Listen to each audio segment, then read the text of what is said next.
Avant l'enlèvement, le coup le plus dangereux porté à l'Église ne se manifestera pas par des persécutions ouvertes des chaînes ou des prisons.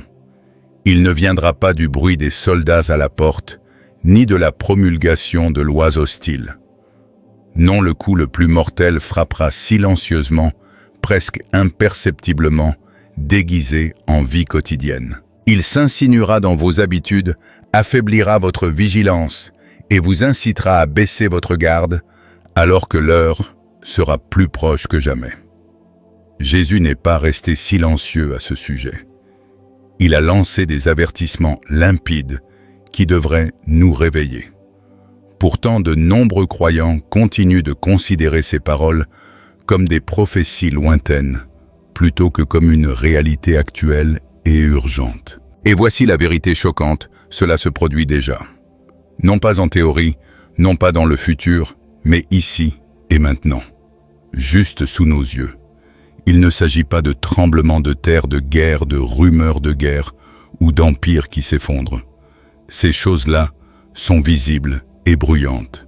Le véritable champ de bataille est invisible.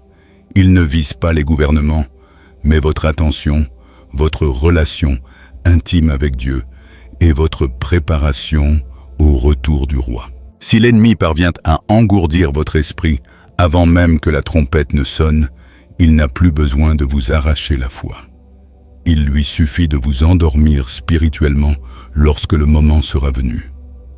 C'est pourquoi Jésus nous a mis en garde contre cette attaque.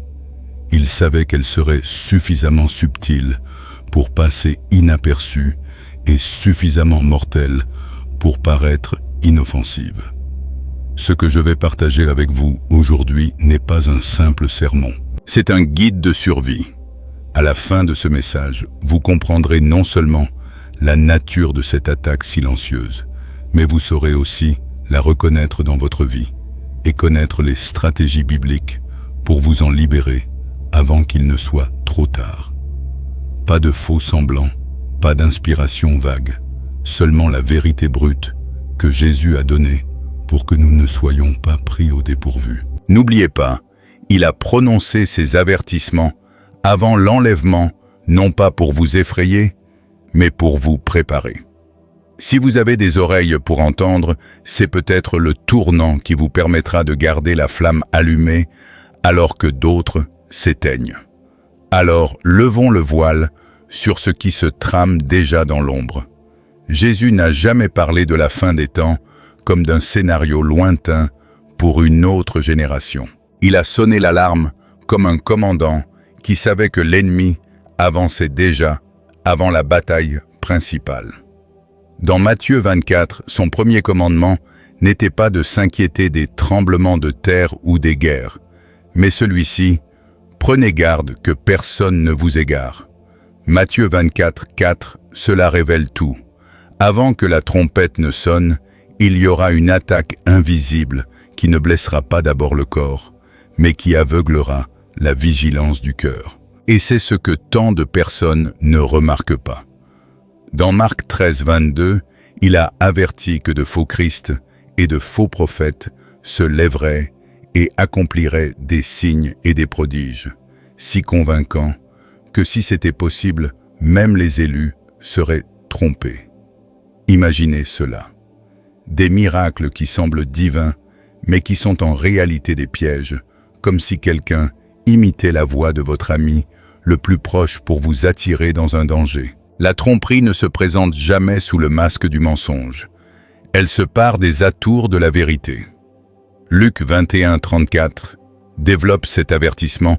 Prenez garde à vous-même de peur que vos cœurs ne s'apesantissent par les excès de table et l'ivrognerie, et que les soucis de ce monde et de ce jour ne vous surprennent comme un piège. Autrement dit, la menace ne réside pas seulement dans l'hérésie ou les faux enseignements, mais aussi dans le poids suffocant des distractions, de l'activité incessante et du rythme effréné de la vie moderne. Il nous ordonne de veiller et de prier non par simple conseil, mais par nécessité. Quiconque cesse de veiller s'endort spirituellement. Comprenez-le bien, l'attaque survient avant l'événement décisif et vise principalement votre vigilance. C'est comme si l'ennemi savait que s'il éteint le phare, le navire sombrera de lui-même. Si Jésus a tant insisté sur ce point, c'est qu'il savait que même parmi les préparés, beaucoup seraient vulnérables. La première flèche de cette attaque est la tromperie. Et la tromperie ne se manifeste pas par un avertissement clair. Elle se part des atours de la lumière. Elle offre une spiritualité sans la croix, une révélation sans le repentir la gloire, sans la sainteté. Elle murmure des promesses comme un régime qui vous permettrait de manger tout ce que vous voulez sans perdre de poids. Cela paraît séduisant, mais c'est un mensonge. Spirituellement, la tromperie offre un réconfort sans transformation. Et pour les naïfs, elle passe pour la vérité, car elle emploie les mots justes, mais véhicule un esprit perverti. La seconde flèche est la distraction. Elle ne se manifeste pas toujours par des actes répréhensibles. Souvent, c'est simplement la surcharge d'informations, notifications incessantes, flux constant de contenu, voire un activisme religieux qui ne laisse aucun répit pour le recueillement. Imaginez essayer d'entendre un murmure au beau milieu d'un concert de rock. Voilà ce que l'on ressent en essayant d'entendre la voix de Dieu dans une vie noyée sous le bruit. La distraction ne se contente pas de vous occuper. Elle engourdit lentement votre esprit. La troisième flèche est la désensibilisation. Celle-ci est subtile mais mortelle. Le cœur se refroidit. La conscience s'engourdit. Ce qui autrefois vous brisait le cœur ne vous touche plus du tout. Au début, le péché brûle, mais après une exposition suffisante, il paraît normal. C'est ce contre quoi Hébreux 3:13 nous met en garde. Exhortez-vous les uns les autres chaque jour, tant qu'on peut dire aujourd'hui, afin qu'aucun de vous ne s'endurcisse par la séduction du péché. Considérez ces trois flèches ensemble. Séduire, occuper et engourdir, et vous comprendrez clairement le plan de l'ennemi. D'abord, il vous attire avec des demi-vérités. Ensuite, il remplit votre emploi du temps de bruit. Enfin, il anesthésie vos sens spirituels. Et si cette attaque est déjà en cours, la question urgente que nous devons nous poser est la suivante. Comment la reconnaître lorsqu'elle se produit déjà en nous? Les signes sont subtils mais visibles. L'un de ces signes est la foi intellectualisée. On connaît les doctrines, on débat de théologie et on défend ses opinions avec passion, mais on oublie d'obéir aux commandements simples des Écritures. C'est comme posséder un tapis roulant et ne jamais l'utiliser. Un autre signe est la confusion doctrinale dissimulée sous un langage biblique. Des versets sortis de leur contexte pour justifier ce que Dieu n'a jamais approuvé. C'est comme monter un meuble avec des instructions disparates tirées de 3 manuels différents. Il tiendra peut-être un temps, mais il finira par s'écrouler. Un autre signe encore est l'apathie face au péché. La crainte de Dieu s'estompe, les limites morales s'estompent, et le compromis devient la norme. Celui qui pleurait autrefois sa désobéissance la prend désormais à la légère. À cela s'ajoute une vie de prière irrégulière. On ne prie que par commodité, on considère la prière comme un dernier recours, plutôt que comme un pilier constant. Jésus nous a donné le thermomètre de cet état, parce que l'iniquité se répandra, l'amour du plus grand nombre se refroidira. Matthieu 24:12. Il ne s'agit pas de sentiments, mais de l'état d'esprit du cœur. Quand l'amour se refroidit, le culte devient mécanique, le service se transforme en devoir, et les relations perdent de leur authenticité. Si ces signes se manifestent dans votre vie, écoutez-moi. L'attaque n'est pas à venir. Elle est déjà là. Et voici un point contre-intuitif. Les attaques les plus stratégiques de l'ennemi ne visent pas les personnes spirituellement insouciantes. Il les a déjà. Il vise ceux qui sont éveillés, vigilants, capables de donner l'alerte. Il veut éteindre la flamme des veilleurs, car si leur lumière s'éteint beaucoup, d'autres trébucheront dans l'obscurité. C'est comme éteindre un phare. Les navires au loin ne remarqueront peut-être même pas l'extinction de la lumière avant de s'échouer sur les rochers.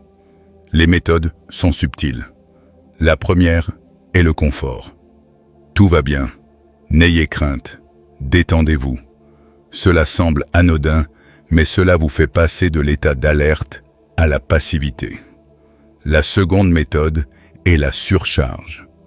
Plus d'engagement, plus d'activité, même de bonnes choses qui grignotent les heures destinées à l'intimité avec Dieu.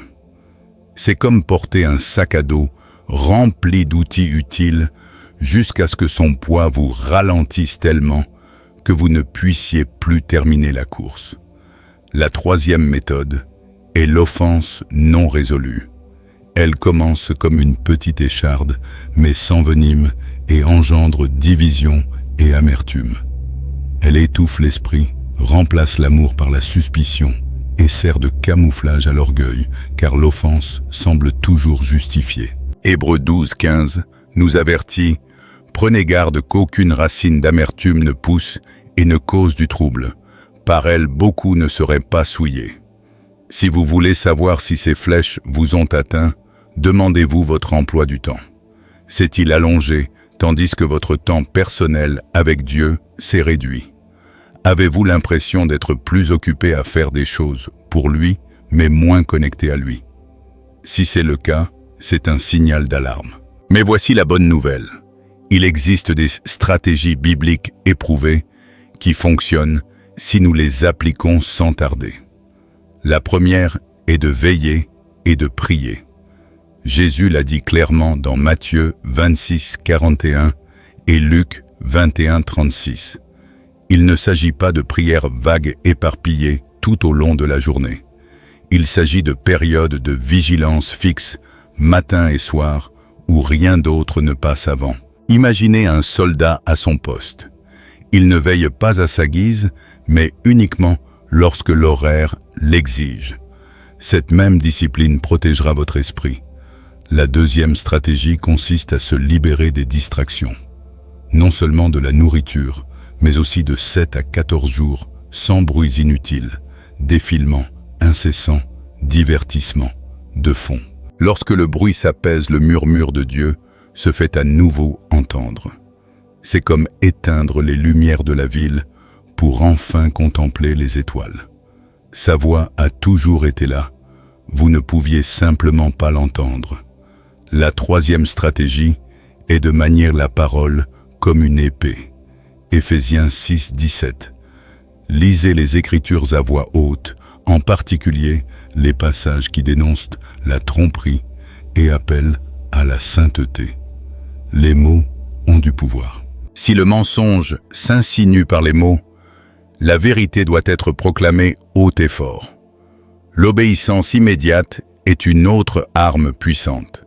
Lorsque l'Esprit vous pousse à pardonner, à vous repentir ou à réparer vos torts, agissez sans tarder.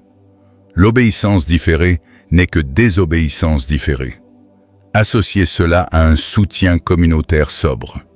Hébreux 10, 24, 25 nous rappelle de nous inciter les uns les autres à l'amour et aux bonnes œuvres, de ne pas négliger nos réunions, mais de nous encourager mutuellement. Trouvez 2 ou 3 personnes qui prieront avec vous et vous soutiendront. Si vous avez besoin d'un nouveau départ, suivez le programme de rétablissement de 72 heures. Jour 1, silence et repentance, en priant le psaume 139, 23, 24. Jour 2, abstinence de médias. Lecture de Matthieu 5, 7 et identification des préceptes à suivre. Jour 3, mise en pratique, pardon, appel téléphonique. Présentation des excuses écrites et veillées de prière. En appliquant ces principes, vous non seulement vous en sortirez, mais vous en ressortirez plus fort, plus léger et plus proche de Dieu. Mais que se passe-t-il si nous ne faisons rien? Quand la vigilance faiblit, le cœur se transforme. Il s'enfonce dans une spirale infernale. La voix de Dieu s'affaiblit. La prière devient facultative. L'écriture n'est plus qu'une collation occasionnelle, et non plus le pain quotidien. Et finalement, la porte se ferme, comme pour les vierges folles, de Matthieu 25, arrivées trop tard, et qui entendirent ces paroles glaçantes. En vérité, je vous le dis, je ne vous connais pas. Elles n'ont pas été rejetées pour rébellion ouverte, mais pour manque de préparation. Paul le confirme dans 2 Thessaloniciens 2, 10, 12. Ceux qui refusent la vérité finissent par croire au mensonge. À ce moment-là, la tromperie se mue en conviction et le cœur se met à défendre ce que Dieu condamne. C'est comme une boussole mal magnétisée, elle pointe obstinément dans la mauvaise direction. La vérité la plus dure est la suivante: ceux qui resteront ne seront pas seulement les rebelles déclarés. Beaucoup seront ceux qui se croyaient prêts. Le danger ne réside pas seulement dans le reniement pur et simple du Christ. C'est le négliger insidieusement, jour après jour, au gré de ses occupations. La négligence semble inoffensive jusqu'à ce qu'elle vous laisse à la porte. C'est pourquoi Jésus n'a pas seulement dit « Soyez prêts », mais « Restez prêts ». Luc 12, 35, 37. Être prêt n'est pas un événement ponctuel, mais une attitude constante. Maintenant, après avoir analysé l'avertissement, la nature de l'attaque, les signes, la cible et les conséquences, la décision vous appartient. Jésus a mis en garde contre cette attaque avant l'enlèvement. Elle n'arrivera pas un jour. Elle est déjà en cours.